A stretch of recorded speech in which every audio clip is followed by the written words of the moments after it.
Sarah Knafo a des choses à vous dire, et oui, durant cet arc narratif de Afuera Barnier, où tous les Français sont là, Afuera les politiques, Afuera ce système économique, Afuera Macron, et bien moi Sarah Knafo, je découvre, donc elle était l'invitée de CNews ce matin, et il semble bien que notre amie Sarah, donc de Reconquête, ose dire les termes plutôt. Elle ose taper du poing sur la table et parler que effectivement ce budget proposé par Barnier c'était du n'importe quoi, que tout ce théâtre politique c'était du n'importe quoi, que les retraites aussi c'était du n'importe quoi. Et bien qu'est-ce qu'elle a à nous dire sur ça? Est-ce que je serais d'accord? Est-ce que on va enfin parler de libéralisme? Est-ce que ça existe finalement en France? Est-ce qu'il y a encore un espoir pour qu'on arrête d'être des compétiteurs d'élite dans les impôts et dans les taxes, les numéros uno par le monde? Analysons ce qu'a à nous dire Sarah Knafo sur tout ça et on va le voir tout de suite. Vous le savez, un nouveau round de consultation à l'Elysée qui tente, Sarah Knafo, de faire divorcer socialistes et insoumis. De votre point de vue, de manière générale, qui s'est montré à la hauteur de ce moment inédit depuis et avec la censure? Qui? Est-ce que vous pourriez citer quelqu'un qui s'est montré digne des défis existentiels de notre pays? Alors moi, à mon avis, personne, mais bon. Déjà, merci de parler de défis existentiels parce que c'est vraiment de ça dont il s'agit, c'est-à-dire de défis qui menacent l'existence même de notre pays. Pas sa place dans le monde, pas sa puissance. Si vous voulez, il y a des gens qui sont en train de construire des fusées et des porte-avions ailleurs dans le monde. Et nous, nos questions, c'est est-ce qu'on peut sortir sans se faire agresser? Est-ce qu'on peut avoir des services publics qui marchent un tout petit peu mieux, des hôpitaux qui fonctionnent? Est-ce qu'on peut ne pas attendre 9 heures aux urgences? C'est ça nos questions. C'est triste quand même pour la France. Et face à tous ces défis existentiels, comme vous l'avez dit, le mot, j'aurais utilisé le même, face à tout ça, les politiciens nous ont ressorti la 4ème République. Eh oui, ailleurs dans le monde, Elon Musk fait décoller des fusées, Elon Musk crée Starlink, et nous, on fait quoi? On invente le bouchon de bouteille qui reste sur le goulot, voilà, 5 milliards, 5 milliards de R&D les amis. Et aussi bien sûr le fait qu'en termes d'insécurité, on est passé dans le top, on est passé dans le top tier devant le Mexique et l'Argentine, faut le savoir. Donc est-ce que je peux vous dire... Les politiciens, dites-vous. Toute la classe vous les mettez tous dans le même sac? Tous dans le même sac. RN, la France Insoumise? Tous, mais comme tous les Français d'ailleurs. Vous regardez les Français, vous leur demandez qu'est-ce que vous pensez de la classe politique. J'ai vu un récent sondage, ils rejettent la classe politique à 90%. Parce qu'ils se disent bien, mais est-ce que c'est pas au moins possible de s'entendre? Vous voyez ce que je veux dire? On n'est pas alignés. Michel Barnier, ce qu'il nous proposait, c'était indigne de la situation, on en parlera avec plaisir. Face à ça, il fallait le faire plier. Il fallait au moins s'entendre sur quelque chose. On peut obtenir des petites choses, vous voyez ce que je veux dire? Et là, quand les Français regardent ça, ils se disent ils sont même pas capables de s'entendre. Que je vous comprenne bien. C'est vrai qu'elle est plutôt lucide, Sarah Knafo. On est quand même dans une classe politique, on en a parlé, où il y a des gens à l'hémicycle qui sont même incapables de serrer la main de leurs opposants, qui sont incapables de bien se tenir, qui font des kikos et des bras d'honneur comme notre ami Sardine, qui ont un comportement de racaille. Enfin, rien n'est digne, et évidemment, les politiques ne s'entendent pas eux-mêmes, c'est devenu un véritable cirque. C'est pour ça que je vous dis qu'il ne faut plus compter que sur vous-même. Tiens d'ailleurs, j'ai demandé à ChatGPT ce matin combien de députés et combien de sénateurs on devrait supprimer pour être à l'équilibre et au même ratio que les États-Unis. Vous savez, aux États-Unis, il y a 100 sénateurs et 435 députés. En France, il y en a beaucoup plus et donc, d'après ces calculs, eh bien, il faudrait garder 41 sénateurs et 68 députés. Donc même ChatGPT nous dit il faudrait Afuera 70% des représentants. Et quand ChatGPT, un programme plutôt woke, commence à dire Afuera les représentants, c'est que vraiment on a atteint la ligne rouge. Vous êtes sur la politique des petits pas, quitte à obtenir des petites modifications dans le budget, mais vous estimez qu'il n'y a pas de gagnant ou de gagnante, puisque beaucoup ont vu en Marine Le Pen celle qui s'est placée au centre du jeu et qui est capable aujourd'hui de lever. Alors elle va nous dire ce qu'elle pense de notre amie Marine. Marine. De descendre pour tout gouvernement. Moi je pense pas comme ça. C'est-à-dire que je trouve qu'on meurt de cette politique. On se demande à chaque fois qui sort gagnant de la séquence, qui a gagné ou perdu un point de sondage après la séquence, qui a tiré son épingle du jeu. Vous dites aller au centre du jeu, mais est-ce que le but, est-ce que c'est une affaire personnelle? Est-ce que le but, c'est d'être soi-même au centre du jeu? Je pose la question. Est-ce que la censure a été votée pour des enjeux politiciens? Moi, ce que je veux vous dire, c'est que le but, c'est pas de mettre tel ou tel politicien au centre du jeu. Le but, c'est de mettre le bon sens au centre du jeu, de mettre les Français au centre du jeu, de mettre les réformes qui sont nécessaires au centre du jeu.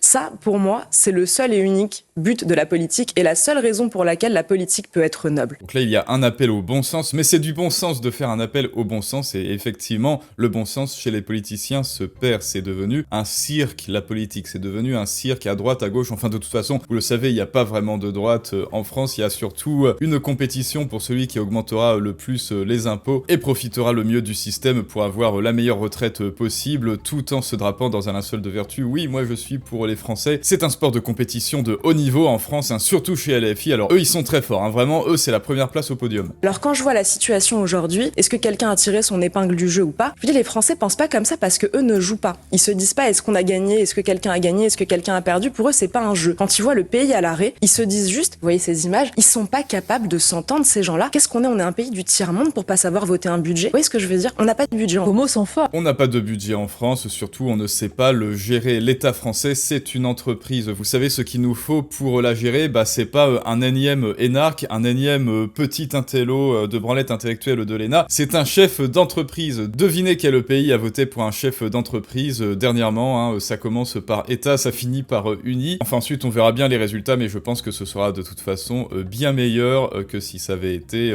cas plus loin Mala. Pays du tiers-monde, pour pas savoir voter un budget. La situation est grave. La situation est grave. Aujourd'hui, on a une économie qui est en train de s'écrouler sur elle-même. Et face à ça, on a des jeux de partis, on a des politiciens qui veulent pas en voir d'autres gouvernements, d'autres qui veulent voir leurs copains et pas... Enfin, je trouve que c'est pas au niveau. Pour Reconquête, il y en a peut-être un qui est au centre du jeu, puis après on va arriver aux questions. C'est du copinage, Sarah, on est d'accord. La politique, c'est du copinage, surtout en France. Il y a absolument aucune méritocratie. S'il y avait une méritocratie en politique, Ercilia Soudet ne serait pas députée. Tiens d'ailleurs, abonne-toi, lâche ton plus beau like, plus on est d'abonnés, plus Ercilia Soudet aura le seum et ça la fera maigrir un peu par le stress. Question de budget et plus largement aux Français qui souffrent, c'est Emmanuel Macron, c'est ce que Reconquête, en tout cas votre parti dit. Est-ce que vous estimez que finalement la censure l'a mis au centre du jeu? Il y a encore quelques jours, certains parlaient de sa démission. Vous voyez, au tout début de l'interview, vous avez parlé de fumée blanche. Voilà, on compare carrément Emmanuel Macron au pape, parce que monsieur, maintenant, doit choisir qui va être Premier ministre. Est-ce que c'est un Premier ministre de droite, de gauche, technique, pas technique? C'est lui qui décide s'il va dissoudre, est-ce qu'il va dissoudre en juillet, en septembre, en octobre. S'il veut pas dissoudre, il ne dissout pas. D'ailleurs, la Constitution lui laisse tout le pouvoir. C'est prérogatif. Ce qu'on a dit, c'est qu'il y avait un paradoxe à cette censure. LFI, le RN, ils ont été nombreux, hein, et on n'accuse personne en particulier. Quand je dis la classe politique, c'est dans son ensemble. Ils ont été nombreux à vouloir mettre une claque à Macron. Et je dis le paradoxe de tout ça, c'est qu'on a voulu lui mettre une claque et finalement on l'a remis au centre du jeu. Alors qui? Jupiter Macron, Zeus Macron jusqu'en 2027, qui d'ailleurs a fait l'inauguration, hein, vous savez, de Notre-Dame de Paris. Donc on peut parler de pape, toujours accompagné de sa papesse Jean-Michel, mais bon, ça c'est une autre histoire. Exactement. Et maintenant, Sarah Knafo va nous parler d'un certain exemple, d'un certain président argentin, et ça, c'est pas mal. Est-ce qu'on devrait, comme je vous l'ai dit, alors déjà faire un afuera au Sénat ainsi qu'à l'Assemblée nationale, ça c'est acté, hein, je pense. ChatGPT parle de lui-même, mais maintenant on va voir ce qu'en pense Sarah. Ça prendra du temps, c'est impossible. On parlait de réformes structurelles, hein, c'est pour cela. Exactement. Regardez l'Argentine. Milei arrive, il a une inflation à 3 chiffres, c'est la catastrophe, un pays, une pauvreté qui explose. Il arrive, en quelques mois, on voit les premiers effets. Le marché locatif qui se libère, regardez sa popularité. On voit que ça peut marcher. Si je puis dire, à la tronçonneuse, symbolique, mais il l'a montré à la pour les débats sur toutes les gabegies aujourd'hui. C'est intéressant ça. Qui peut aujourd'hui arriver et dire voilà, il faut massivement baisser les dépenses partout, il faut dégraisser les différents mammouths au risque de grève monstre. Qui peut l'assumer? Par ailleurs, Javier Milei est un grand maître de son image et des métaphores visuelles. Là, quand il décolle les étiquettes des ministères afuera ou quand il sort sa tronçonneuse pour dire je vais tout dégraisser, je vais couper dans le budget, eh bien ça marche. Pourquoi ça marche? Parce que vous appuyez votre discours avec des images impactantes, des images sensitives et sensationnelles. Si tu veux en apprendre plus sur ça, d'ailleurs, il y a toujours la masterclass Fais-toi comprendre, complètement gratuite en description. C'est pour toi, c'est cadeau. Reconquête, c'est clair, c'est notre programme. Voilà, si ça vous intéresse, il est là. C'est économie, vous méritez toute la vérité. Parce que c'est ce qu'il faut faire aujourd'hui. Nous, on peut très bien l'assumer. Et je vais vous dire pourquoi. Parce que contrairement à ce que veut nous faire croire la gauche, ce ne sera pas impopulaire. Ce sera impopulaire à l'extrême gauche. Il y aura des manifestations d'extrême gauche, c'est leur profession, c'est leur loisir. Le loisir de l'extrême gauche, c'est de ne jamais être content avec tout ce qui est à leur droite, c'est-à-dire tout le monde en fait. Regardez jeudi dernier les manifestations contre une réforme qui n'aura pas lieu parce qu'il n'y a pas de gouvernement. Là, vous voyez le 11 décembre, les cheminots qui ont annoncé qu'ils feraient qui bloqueraient le service public des trains pendant les vacances pour faire plier le gouvernement alors qu'il n'y a plus de gouvernement. Là, on se dit mais c'est quand même comique, il n'y a qu'en France qu'on voit ça. On manifeste contre des réformes qui n'ont plus lieu et contre des ministres qui ne sont plus là. Enfin, passons. Donc, à part quelques professionnels de la grève, ce sera des réformes ultra populaires. Je vous ai cité l'exemple de l'Argentine. Il met en œuvre cette tronçonneuse et regardez son taux de popularité. Donc, il faut qu'il y ait un... Bah oui, moi je crois que si on affouera vraiment 70% des sénateurs et 70% des députés, hein, dites-moi en commentaire d'ailleurs, seriez-vous content si on virait 70% des LFI, si on virait 70% du NFP et on garde Sandrine Rousseau, mais parce qu'on l'aime bien, Sardine, hein, c'est la mascotte de l'Assemblée. Dites-moi si vous seriez content qu'on fasse ça. Un Milei français, parce qu'on va beaucoup parler d'un Trump français. Il faut quelqu'un qui aime la liberté économique autant que Milei. Je sais pas si on peut tout transposer. Dans un pays où quand même la réforme des retraites n'est pas passée, c'est dans ce pays-là que vous souhaitez qu'est-ce qu'on fait nos politiciens? Programme drastique. Nos politiciens demandent aux Français des sacrifices. Vous allez travailler un peu plus. On va vous taxer un peu plus. Comment vous voulez que ce soit acceptable s'ils voient que les premiers concernés ne donnent pas l'exemple? S'ils voient que les hauts fonctionnaires ne donnent pas l'exemple? S'ils voient que les élus ne donnent pas l'exemple? S'ils voient que l'État ne réduit pas ses dépenses et ses gabegies? Comment vous pouvez dire aux retraités de français, typiquement, ou à ceux qui allaient arriver à la retraite, ah bah non, ce sera pas la retraite, vous allez travailler un peu plus pour gagner 20 milliards d'euros, alors qu'ils voient que dans le même temps, on dépense 15 milliards d'euros dans l'aide publique au développement. Pour mener... Mais parce que la spécialité de la politique en France, c'est faites ce que je dis, mais pas ce que je fais. Le sport national en France, c'est toujours plus d'impôts, tout en exhibant ma vertu, ma piété. Regardez comme c'est moi le gentil. Il n'y a aucune valeur ajoutée. Les députés et les sénateurs n'apportent aucune valeur ajoutée à l'État. Sinon, le narratif, regardez, c'est moi le gentil. Et comme c'est moi le gentil, alors j'ai tous les droits. Un tel Exactement. Programme. Quand vous voyez que, je vous donne des exemples typiques, que les allocations sociales non contributives aux étrangers, c'est 20 milliards d'euros. Ils se disent, mais pourquoi est-ce que ce sera moi qui commence l'effort? Donc il faut faire des efforts partout. Il faut que l'État montre l'exemple. Il faut qu'il commence. Moi, c'était mon métier. J'étais magistrate à la Cour des comptes. Je regardais ligne par ligne le budget de l'État.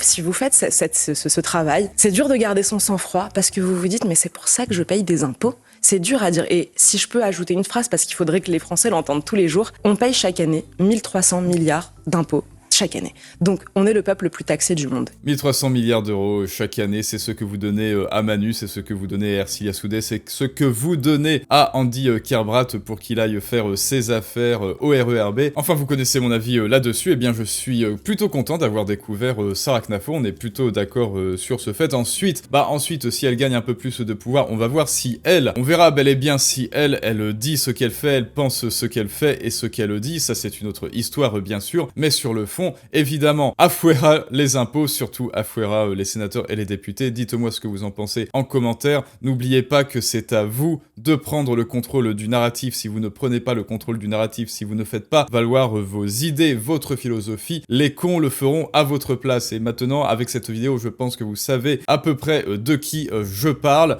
Eux prendront la lumière à votre place. C'est pour ça que la masterclass Fais-toi comprendre est ici. C'est à vous de me dire ce que vous pensez du discours de Sarah Knafo en commentaire, si elle a bien joué sur ce coup-là. Et à très bientôt pour une prochaine analyse du monde moderne, mais ça, c'est une autre histoire.